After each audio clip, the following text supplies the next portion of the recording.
movement of money via mobile networks. I worked in Kenya, and we had to send 50 teams of 3 auditors a team out into the country to actually verify, one, that schools existed, and 2, how many pupils they had and things like this, to do with an aid project. And the only way that we could really keep those guys out in the provinces, and it took 3 weeks, 4 weeks for them to travel around these 50 teams. The only way we could actually keep them going was by sending money through the mobile phone system, so they could recharge with petrol, they could pay their accommodation, things like that. Otherwise, we'd have had to give them a vast amount of cash just to carry around. And quite honestly, you do not want to be travelling around some parts of Kenya with a vast amount of cash. It would not be very good for your health. So it is changing. Our world is totally changing. We have new ways of getting information to people as well. YouTube, Twitter, Facebook, LinkedIn. I'm on LinkedIn, I'm on Twitter as well. You can follow me on Twitter. I'm also on Facebook. Not too sure about Facebook, but they said when it became chairman, it would be good for you to have a Facebook account. So I said, right. Had a word with one of my 20-year-old sons and said, could you set me up a Facebook account, really? I don't understand it. So he runs it for me, really. It just tells me anything that I need to know. But Twitter I can manage, and LinkedIn I can manage. But if you think about the things that have happened, you know, this communication is very influential.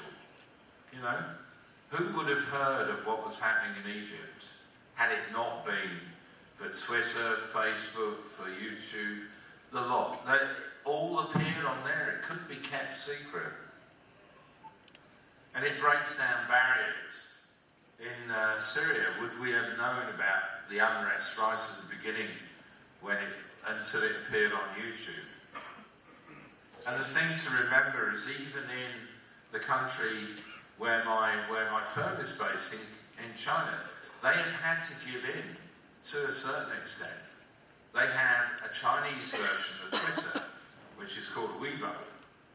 And it has a slight delay, so that it can be censored if necessary, but it's still effective. When they had the high-speed train crash, that was on Weibo within minutes of it occurring, before the Chinese authorities could actually start censoring it.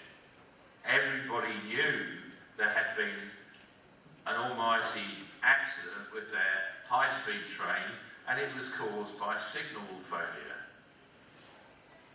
This is important, it's influential. If you look at, and I think, I'm not too sure, they're now owned by India, the Land Rover company from the UK. Now, when they had their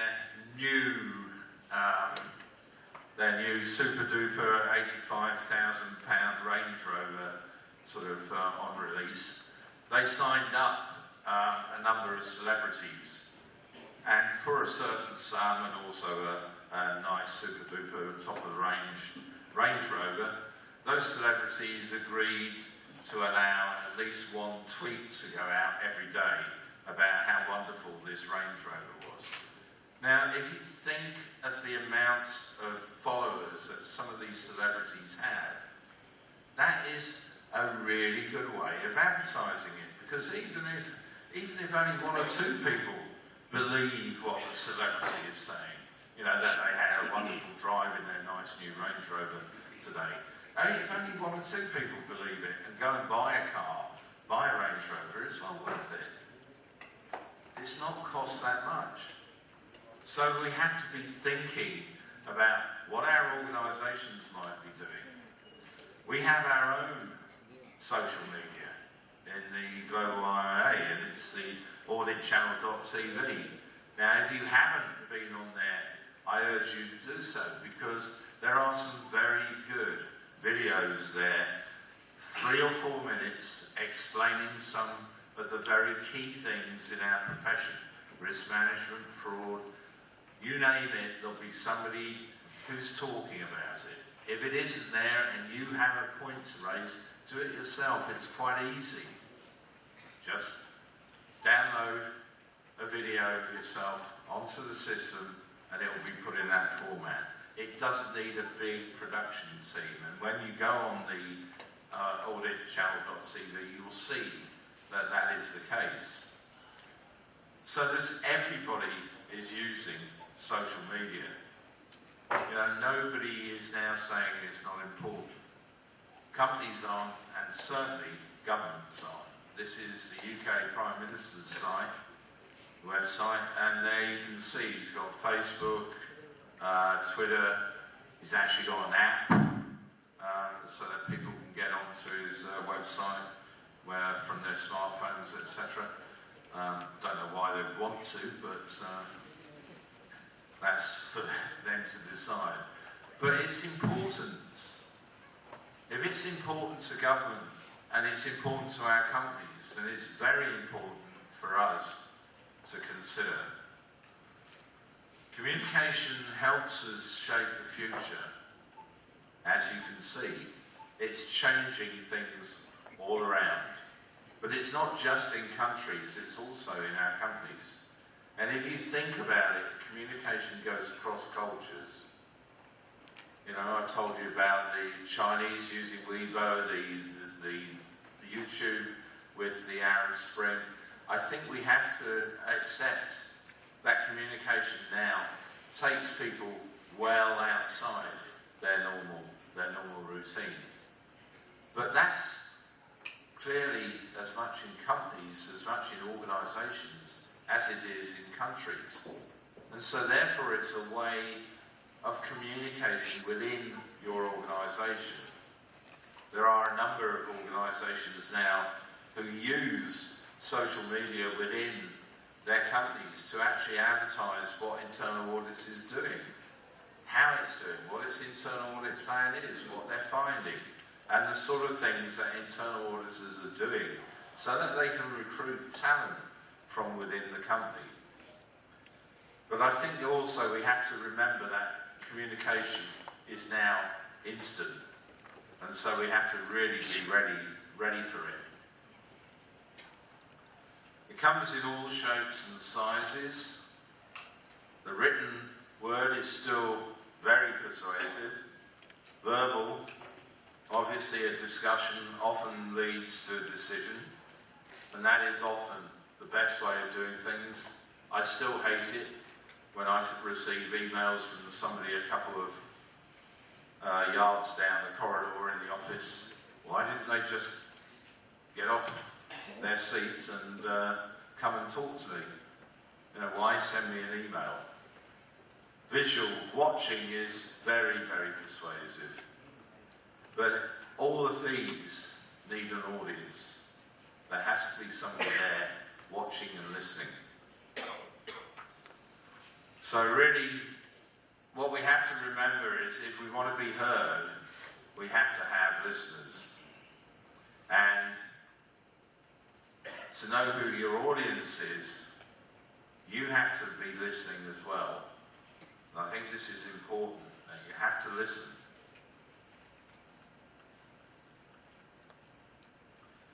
We've often said that communication is a soft skill that internal auditors should have. But a lot of the time we were talking about reporting style and perhaps interviewing. Nowadays we're talking about communication skills across the board. Previously we had that bad reputation of being on the battlefield, bayoneting the wounded once the battle was over. Now I think we can safely say that we've moved on. We are more focused on risk. We are getting to the point where we are determined to suggest solutions. there's not so many of us hiding behind independence nowadays. And if there are any people in the room that feel that they should hide behind independence still, please come and see me afterwards and I'll put you right. We shouldn't be avoiding the sidelines. We're part of the organisation and we're therefore part of that organisation's success or failure. We have to get involved whether we like it or not, and because we're a key part of the business. So we need to make sure that what we say not only has that audience, not only that people are listening, but also that what we say is right, and we say it to the right people. Now, these are some of the things that we need to consider when we're thinking about the theme of this conference of Scaling Greater Heights. One of them is what's called the 3 lines of defence, and this effectively positions internal audit where it should be. Now, we'll talk about this a bit because I think this is very important. It's a model that has been, it was published by the European Federation of Institutes of Internal Auditing in conjunction with the European Federation of Risk Managers Associations. And so therefore it's a joint document between risk managers and internal auditors. And I say that because it's very important to remember that when we see how the 3 lines of defence measure up.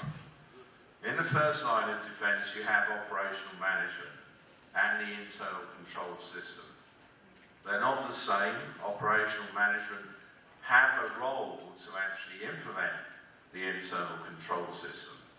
And sometimes we have to remind our managers that they are there to actually manage rather than just sit there with the title manager.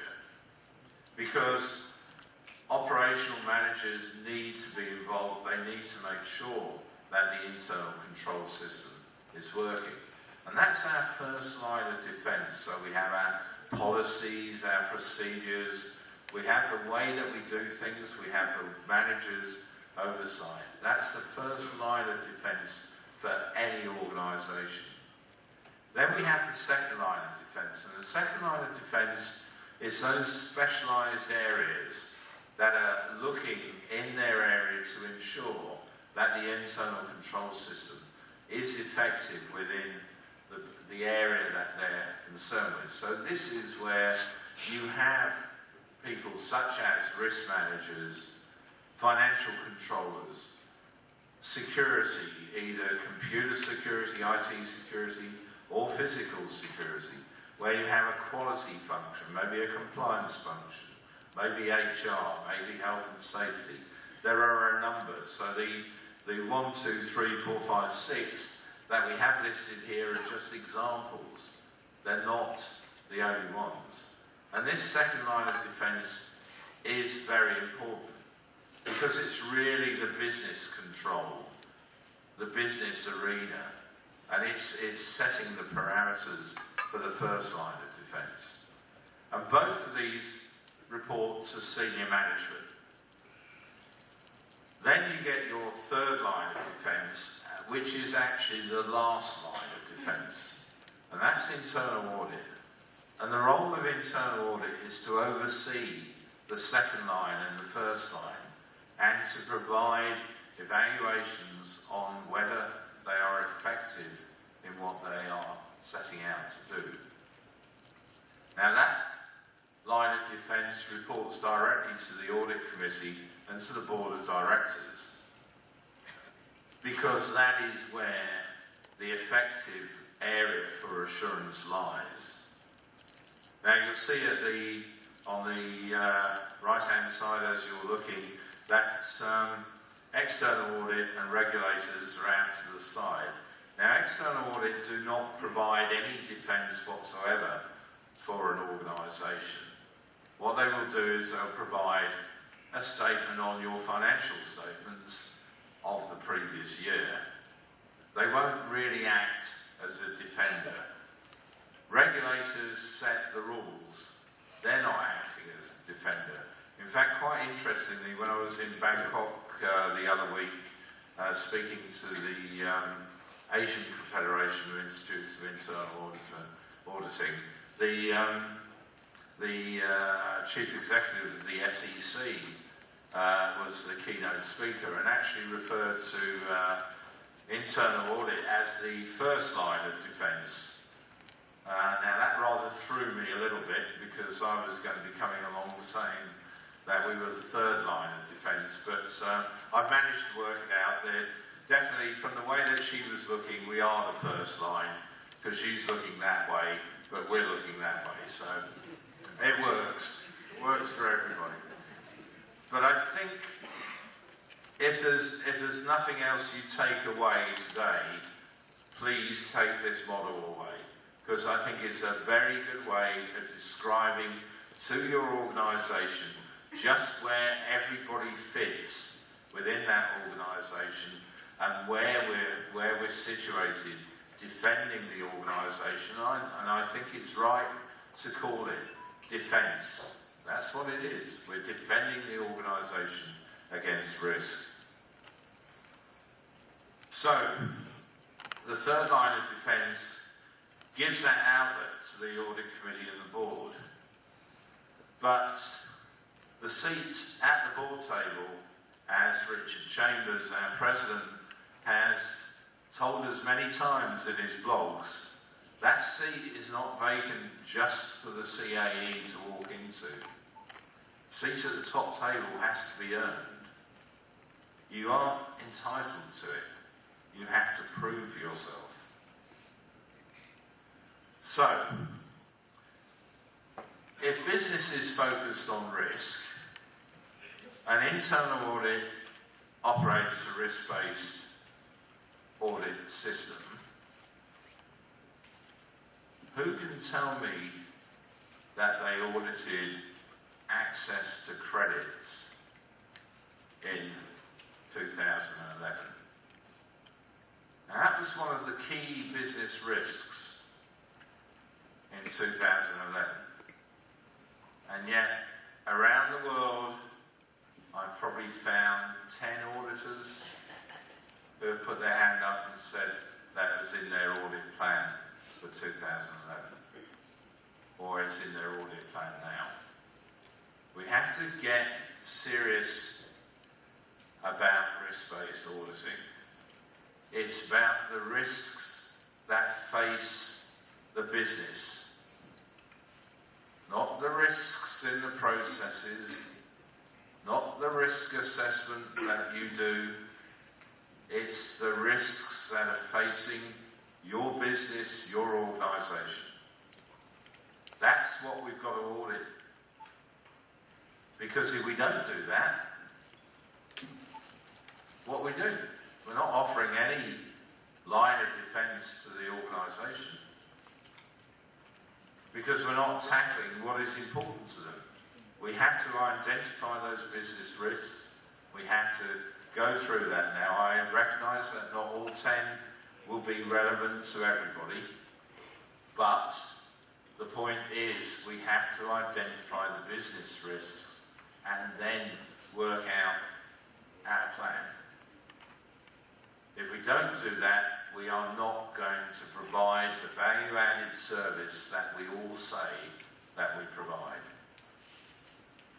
And let me go on a little bit more, because it is a methodology that allows us to look at the overall risk management framework. It allows us to provide assurance to the board, but that assurance is that they're managing risks effectively, business risks. So let's remember that for the future. When we talk about stakeholders, our previous speaker did mention stakeholders, we need to make sure that we're being honest with ourselves. Now, some of you may have seen this slide before, and I apologise for that, but this was a survey done by the Audit Executive Network in spring 2011, and it asked Chief Audit Executives, if surveyed today on how well internal audit is meeting its needs and expectations, my audit committee, executive management will probably rate their overall satisfaction as unacceptable, poor, acceptable, good, outstanding. Guess what? Over 80% of CAEs said that audit committee members, executive management would say that they were either good or outstanding. Well, we can go home, can't we? That's brilliant. We're doing our job. Wonderful. Wonderful news. Except somebody did a survey of the stakeholders. In fact, it was Ernst & Young, and they're doing this every year. And it looks a bit different. Very different, in fact. In fact, the last year they did it, 80% said that internal audit needs improvement. What happened to the 80% that said it was good or outstanding? We don't actually know what our stakeholders want. We don't know what they think of us. This is what it's showing us. Now, there can be some errors, obviously, in any statistics like this, but we don't want to work on the basis that this is all error. No way. We have to take this on board, and we have to understand that we're probably kidding ourselves if we think that our stakeholders think that we're the best thing since sliced bread, as they would say in the UK. There is an expectation gap here, a real big one. So we then looked at the fact that we're moving, or trying to move, internal audit from hindsight, that is bayoneting the wounded on the battlefield after the battle's over, to insight, that is providing business solutions, to foresight, which is looking ahead and providing help for the future. So we did a survey, again, from the Research Foundation on insight. And the figures say, yeah, internal audit should provide insight. Board members 86%, executives 89%, and the chief audit executive 90%. Frequently delivers insight. Oops! Look at that executive figure, only 38%.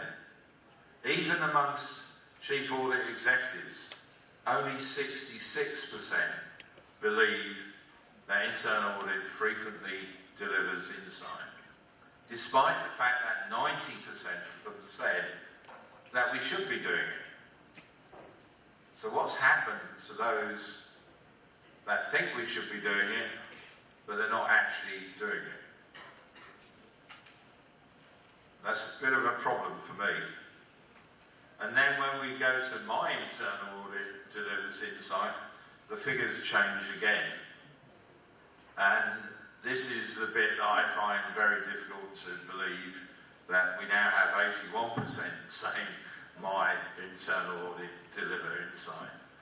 So I think the only thing we can take from these figures is that we do have a problem, that we aren't meeting our shareholders' expectations, and that we should be doing a little bit more to provide exactly what they want.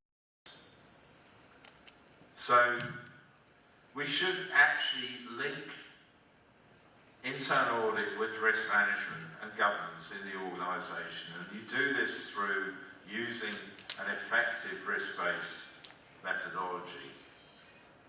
We need to make sure that we do what our stakeholders want us to do. And we need to educate the stakeholders in what we can do. Because we can't do everything. We're internal auditors. That's all we are. We're not miracle workers. And so we need to make sure that our stakeholders understand what our role is. And this is the role that we should try to get to. That of the trusted advisor that has competence but has also got relationships. One of the main things that we need to do is build our relationships within the board, the audit committee and within senior management. Because if we get those relationships right, we will be invited to join that table. And that is something that we all aspire to. And I think one of the areas that we can improve in and that can help us get to those rebuilt relationships is through communication. Now, I don't know whether you can see, but on the cartoon, the dog's drawing a picture of a food bowl and a tin of food going into the bowl, and the man is saying, "What is it, boy? Want to go outside?" We have to understand the message. You know, do we understand the language? We need to make sure that the messages that we're getting are those that we are meant to be receiving. So we need to listen to what the board is saying directly and through the audit committee. We need to be engaged with what is happening at the board. We have to listen to what the senior executives are saying. You know, that's not cutting yourself off in a room. It's going out there and talking to people and meeting with people and understand what those messages are, because quite often they'll be coded, and you have to make sure that once you receive the message, you have the coding system so you can work out what it is that people are asking you to do. Make sure that what you're saying is to the right people. Please, please, please, please, please, remember you don't always have to hit that reply all button. You know, it happens too often where hundreds of people get a message which really is only meant for one person, or only needs to go to one person. Remember to show that we understand that we have to target our audience. Make sure your communication is clear. Reports concise and in plain language. And is it what you want to say? In my past, I've done a lot of consultancy work with the European Commission around the former Soviet Union states. And one auditor in Romania very proudly showed me his last audit report. It was 126 pages long. And he wondered why nobody had done anything about it. You know, nobody had read it, you know. Yeah. So, I tell my auditors in Norway that 6 pages is too much. You know, 5.5 will do, but 5 would be much better. And they're beginning to get the message, particularly as, you know, every time they bring me one that's longer, it gets torn up and thrown. So, it's tough love, that's what it's called. Keep it clear and simple. This says, Central Subcommittee Steering Group for the Facilitation of Brevity and Clarity of Language Usage in the User-Provider Communication Interface, formerly the Plain English Group. You know, we seem to love to use big words. Why? Doesn't make us any cleverer. The point proved by Einstein, who said that simplicity means the achievement of maximum effect with minimum means. Use simple words. Big words do not make you appear clever. Please remember that. Get the name as the advisor for the board and the audit committee, the go-to person for business advice. And one of the ways you can do that is keep an eye on what is happening in relation to your industry, to your organisation, to your public sector organisation, and report things through and say, so-and-so happened, do you want internal audit to do anything about it? We can do something on this. In my own firm, You may recall we've had a few problems with the Australians and with the Americans on potential security issues with our equipment. I went down to Australia and did a number of interviews with the Australian press about the fact that while we had internal audit, despite the fact that it's a private company, we have over 200 internal auditors, we have an audit committee, you know, I'm allowed to look at whatever I want to look at, blah, blah, blah. The message was coming from me as the internal auditor, and I suggested to the business that I should do that. That's what we have to do. We have to get ourselves into the position of helping our businesses, have regular informal interaction with the audit committee members, go beyond just reporting audit results, do the sort of things that I was suggesting then, discuss business issues and try to come up with solutions. Regularly communicate with senior management and the board, try to get emerging risks that are coming along, and if there's systemic trends that you can see, then obviously report them. But most important of all, remember, it's not just the chief audit executive that needs good communication skills. A lot of people only ever see the internal auditor. They don't see the chief audit executive. And so therefore, excuse me, so therefore, your internal audit staff need to have the same communication skills. So, in summary, what I'm trying to tell you is we haven't quite made it yet. There's one or two things that we need to do. We need to look at the way that we interface with our companions in the board. We need to look at how we actually deal with the questions that our shareholders, our stakeholders want us to deal with. So we've still got some way to go, but I'm sure we're on that path. I'm pretty certain we can get there, but what we want to do is use the new communications skills to get us there. As you can see, there's my business card. I'm on Twitter, so if you want to follow me, it's @PhilTarling, and thank you very much.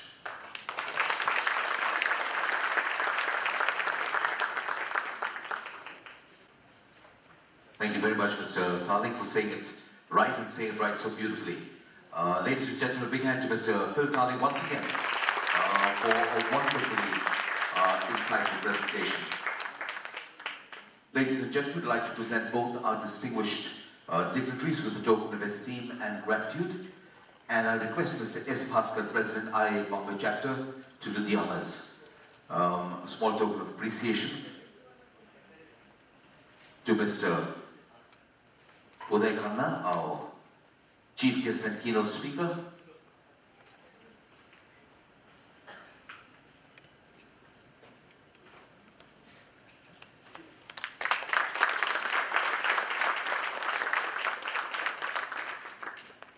And to Mr. Phil Tarling, Chairman of the Board of Institute of Internal Auditors.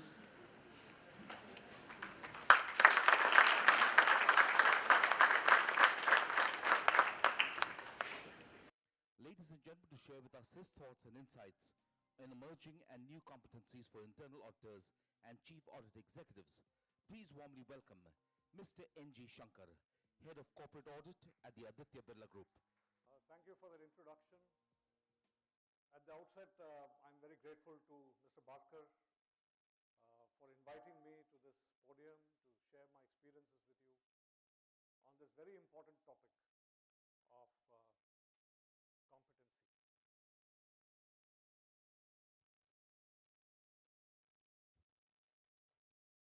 What I would do during the next, say, 40-45 minutes, and then I would take Q&A from the participants, is to give you a feel of what I'm going to speak in the next, in this presentation.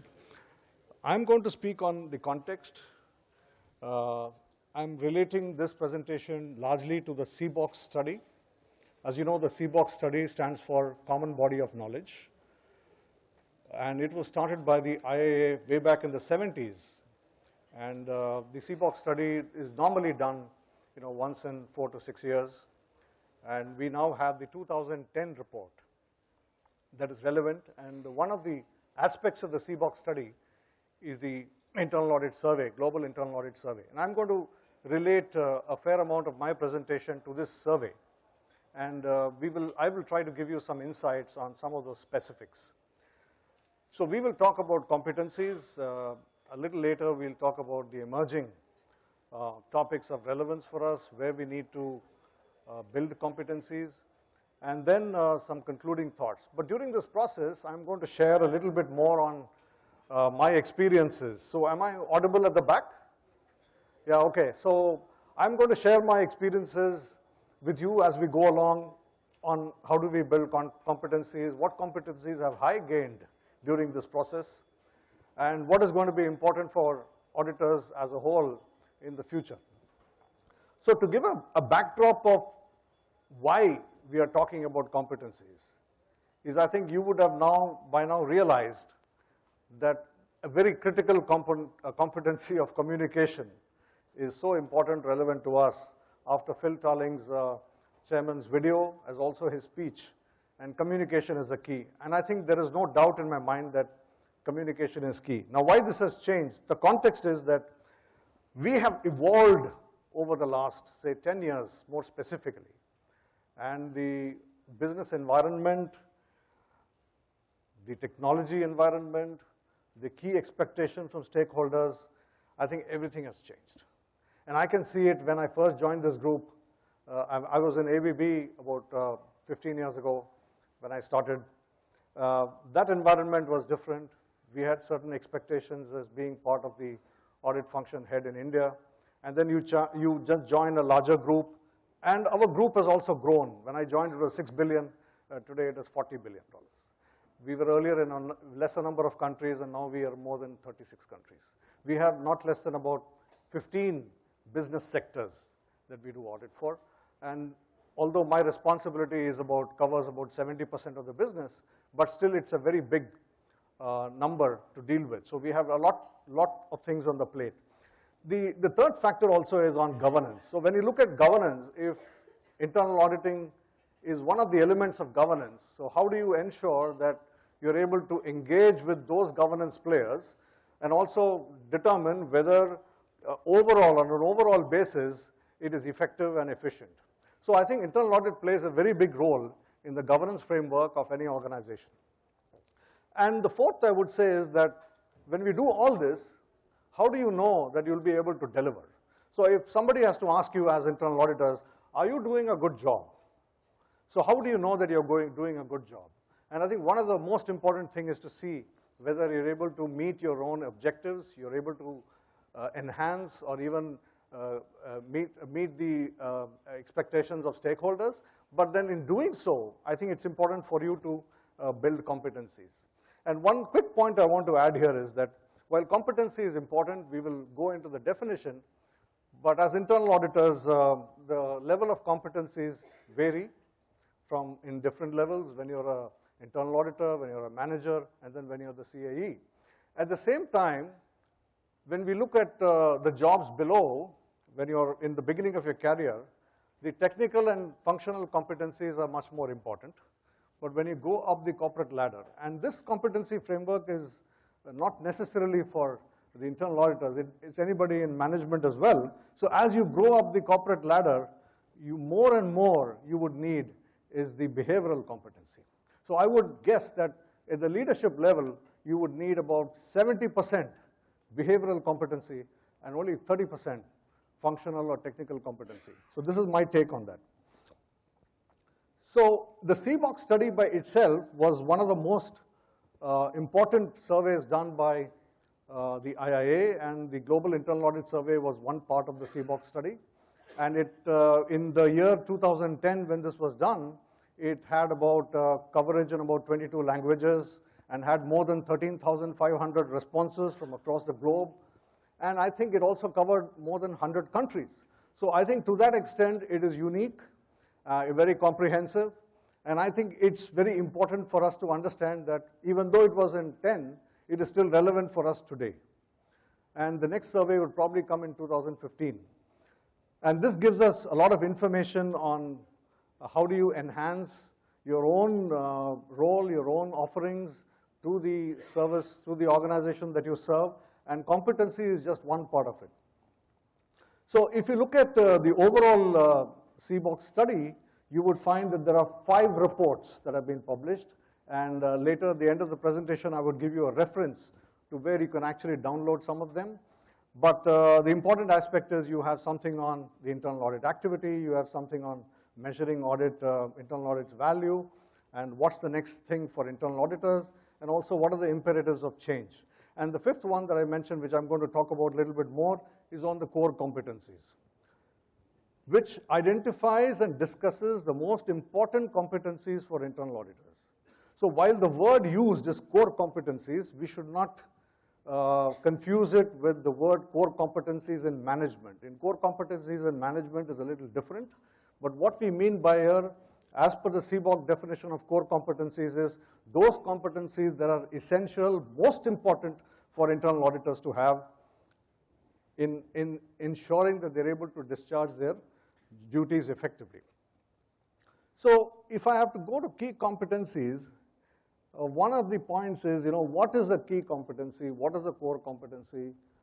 What is a competency? So it is basically fundamental knowledge, ability, or expertise in a specific subject.